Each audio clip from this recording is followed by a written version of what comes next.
Comment में ये सवाल आता है और हर आदमी के मन में ये सवाल है कि वासना के विचार क्यों आते हैं, क्यों आते हैं। ये सभी के होता है, ठीक, गलत नहीं है इसमें कुछ भी। लेकिन तुम एक बात मुझे बताओ, आज तुम कितने साल के हो? आप जितने भी साल के हो कमेंट में जाकर बताना कि पवन भाई मैं इतने साल का हूं। तो आप एक बात बताओ, आपके जीवन में कुछ ऐसा है, एक ऐसा प्रेम में कारण, एक ऐसा लगाव रखने वाला काम जो आपको मंदमुक्त कर देता है? जैसे एक सिंगर है, जब वो गाना गाता है तो वो भूल जाता है कि आसपास कितना बेकार माहौल हो रहा है। नहीं, उसे इस बात से कोई मतलब नहीं होता।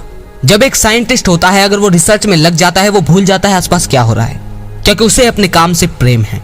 उसके लिए वो काम नहीं है, दुनिया के लिए वो काम होगा। एक सिंगर के लिए वो काम नहीं है, लेकिन दुनिया के लिए वो उसकी जॉब लग रही होगी। लेकिन सिंगर को पता है कि वो उसका काम नहीं है, वो तो उसका प्रेम है। एक पेंटर से अगर पूछो तो उसे पैसे से ज्यादा अपनी पेंटिंग प्यारी है, अपनी कला की प्रशंसा प्यारी है, क्योंकि उसे उस चीज से प्रेम है। अब ये बात तो रही इस पॉइंट की कि तुम्हारे जीवन में कोई ऐसा काम है जिससे तुम्हें प्रेम हो, ठीक है। अब दूसरी बात यह है कि क्या तुम्हारे जीवन में एक ऐसा साफ उद्देश्य है? भाई देखो, वासना के विचार आएंगे, ये आते नहीं है, ये तो बहुत बेकार बात कही गई है। वासना क्या है? क्या है वासना? वासना कोई बुरी है? बुरी क्या मतलब वासना है क्या? तुम समझो इस बात को। है कुछ? अरे वो पहले ही तो शरीर में थी, जैसे आंख थी, नाक थी, कान थे, भूख थी, प्यास थी, ऐसे ही वासना थी, है, रहेगी। तुम एक बात बताओ, वो कहीं बाहर थी कभी? अरे वो तो शरीर में रहनी है।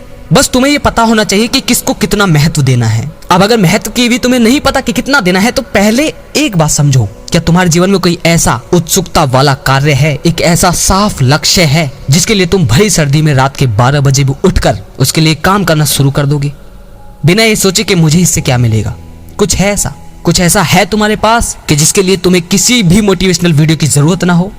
जैसे कि आज लोगों को पड़ रही है हर छोटे काम के लिए मोटिवेशन, क्योंकि उनका काम ही ऐसा है कि वो उनके मन को भा नहीं रहा, और इसीलिए तो ये फालतू के विचार उनके दिमाग में है। दुनिया में किसी भी जगह जाकर देख लो, चाहे वो लड़की हो, लड़का हो, बूढ़ा हो, कोई भी हो, जिस शख्स के जीवन में कोई भी एक लक्ष्य नहीं है, लक्ष्य ऐसा नहीं छोटा मोटा, क्योंकि छोटा मोटा तो मिल जाएगा, उसके बाद फिर क्या, फिर कुछ होगा नहीं। अगर उसके पास बड़ा लक्ष्य नहीं है किसी भी शख्स के पास, तो आप ये देखोगे कि वो शख्स वासना में या खाने पीने में, या मतलब उसकी हालत बहुत बिगड़ी और हुड़दंग रहेगी। उसके दिमाग में क्या चलेगा उसे खुद भी कोई काबू नहीं रहेगा, और तुम्हें अब काबू भी नहीं करना है। और यहाँ ये मत सोचना कि मैं तुम्हें वासना से दूर भगाने के लिए तुम्हें बिजी रखने की कोशिश कर रहा हूँ, नहीं। आप एक बात बताओ, गौतम बुद्ध मुक्त थे तो इसका मतलब ये नहीं कि वो हमेशा खाली पड़े रहा करते थे। गौतम बुद्ध अपने ध्यान में डूबे रहा करते थे, लोगों को सही रास्ता दिखाने में, लोगों की मदद करने में हर एक सेकंड उन्होंने गवारा नहीं निकाला। स्वामी विवेकानंद मुक्त थे, लेकिन हर एक सेकंड लोगों की भलाई में, अपने धर्म के प्रचार में, मतलब जो भी जितनी चीजें थी सब में अपने आप को लगाया। हनुमान भले ही मुक्त इंसान थे, लेकिन वो दिन रात श्री राम में मग्न रहा करते थे। एक भी ऐसा इंसान दिखाओ जो मुक्त हो और फिर भी तुम्हारी तरह ठाली बैठा हो।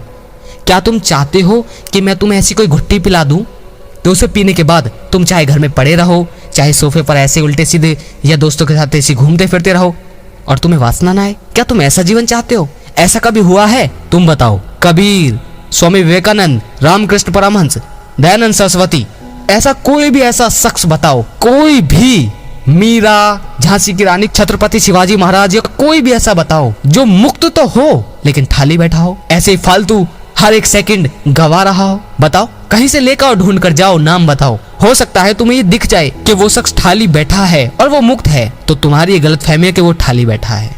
नहीं, समय जरूर आएगा कि तुम वासना से आगे बढ़ जाओगे, ऊंचे उठ जाओगे। समय तो जरूर आएगा, क्योंकि एक बार जब आदमी इच्छा कर लेता है तो घिसटते, गिरते, तड़पते, जैसे तैसे पहुंचता जरूर है। और मैं जानता हूं तुम्हारी इच्छा यही है कि तुम एक दिन इतने मुक्त हो जाओ कि तुम्हें कोई फर्क ना पड़े।